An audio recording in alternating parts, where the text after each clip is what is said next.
여호와여, 주의 장막에 머무를 자 누구오며 주의 성산에 사는 자 누구오니까?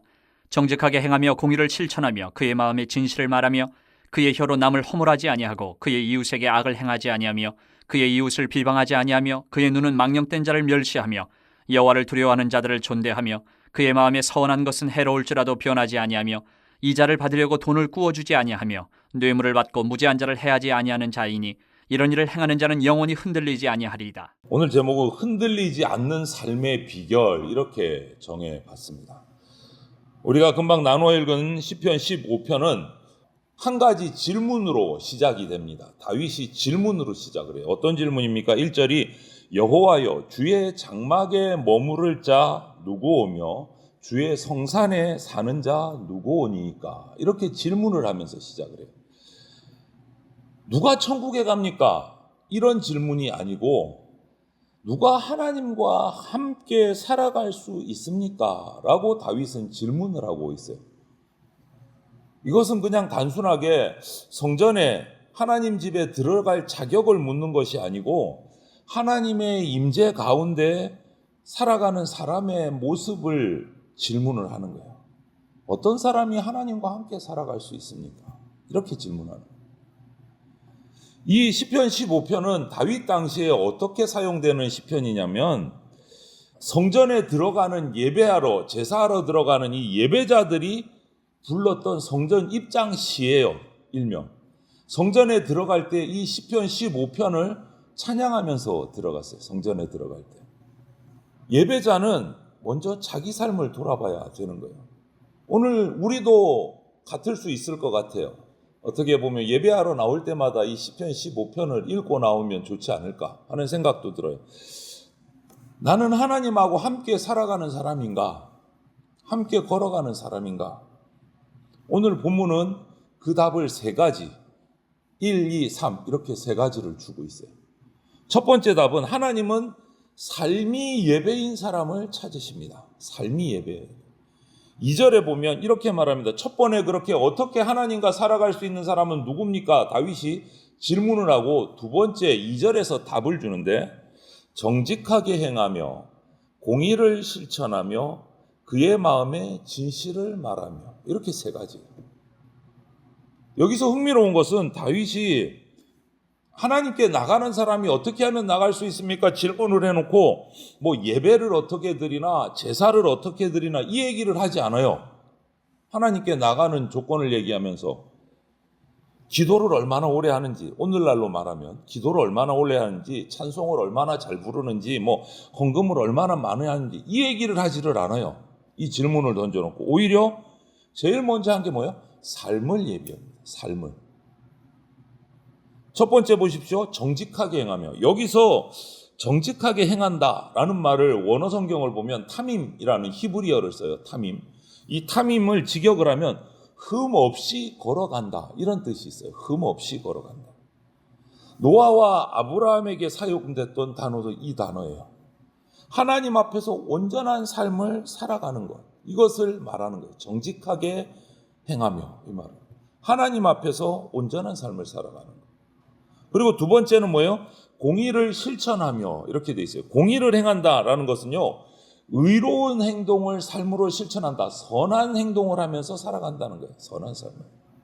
그리고 마지막에 마음의 진실을 말하며 이렇게 돼 있어요. 마음의 진실을 말한다는 것은 우리는 말과 행동이 일치해야 된다 이렇게 얘기를 하는데 하나님이 말하는 이 마음의 진실을 말한다는 것은 말과 행동이 아니라 행동은 벌써 나왔어요. 앞에 선한 행동을 하고 이 말은 뭐냐?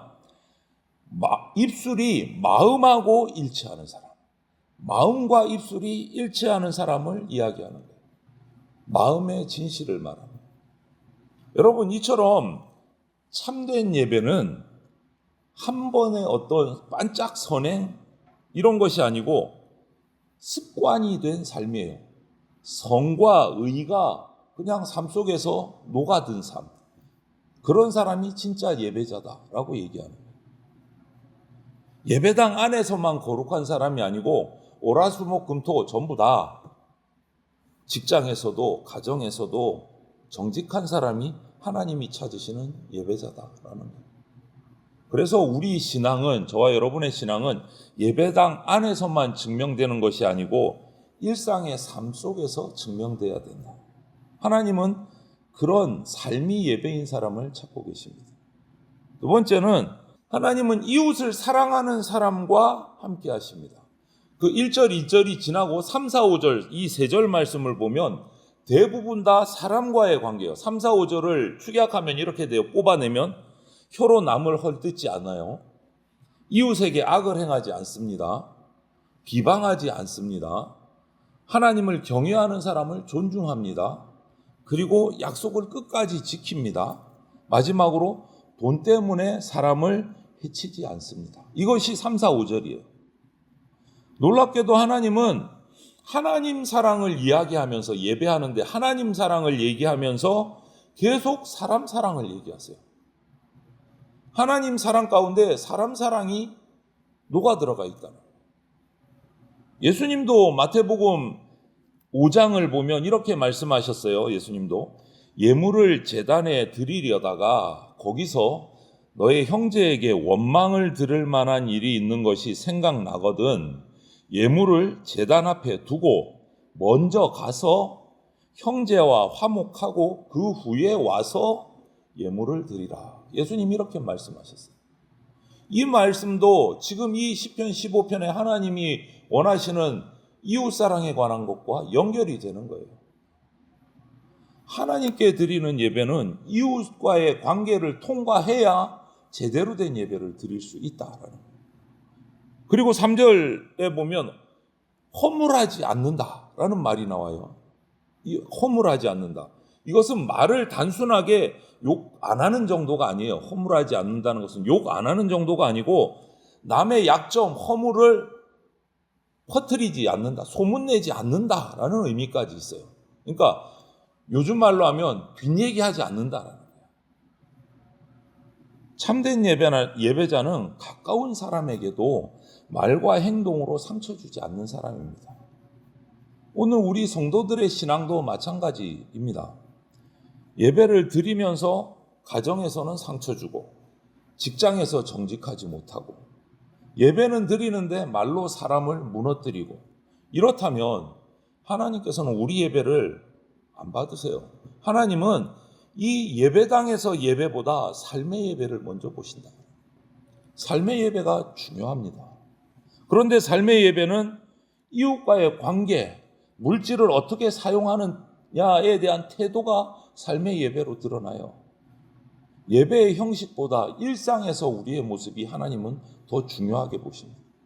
그리고 마지막 5절이에요. 이런 말씀이 있어요. 5절에 이런 일을 행하는 자는 영원히 흔들리지 아니하리다. 이런 일이 뭐예요? 앞에 두 가지요. 삶이 예배인 사람, 그리고 이웃을 사랑으로 섬기는 사람. 이런 일을 행하는 자는 영원히 흔들리지 않는다. 이렇게 말씀하시고 5절. 하나님은 하나님 삶에서 예배하는 사람, 이웃을 사랑하는 사람, 이런 사람 흔들리지 않게 해주시겠다. 이 말씀이에요. 세상은 흔들립니다. 경제도 흔들리고, 건강도 흔들리고, 관계도 흔들리고, 다 흔들려요. 언제 어떻게 변할지 몰라요. 수시로 변해요. 그런데 하나님은 딱 한 가지 약속을 하십니다. 하나님과 함께 하는 사람은 흔들리지 않는다. 그것이 하나님의 약속이에요. 다른 것, 세상의 모든 것이 다 휘청휘청하고 변해도 하나님과 함께하는 사람은 흔들리지 않게 한다. 여기서 흔들리지 않는다는 것은 어떤 문제가 없다라는 뜻이 아니고 폭풍이 와도 세상에 어떤 어려움이 와도 무너지지 않게 한다라는 뜻이에요. 돈, 권력 위에 세워진 삶은요 결국 무너집니다. 우리 너무나 잘 알잖아요. 하지만 하나님의 거룩한 산에 거하는 사람은 하나님 나라 백성으로 흔들리지 않습니다. 하나님의 통치는요 우리 삶의 구석구석까지 하나님을 인정할 때 진짜 안정이 흔들리지 않음이 우리 가운데 찾아오는 거예요.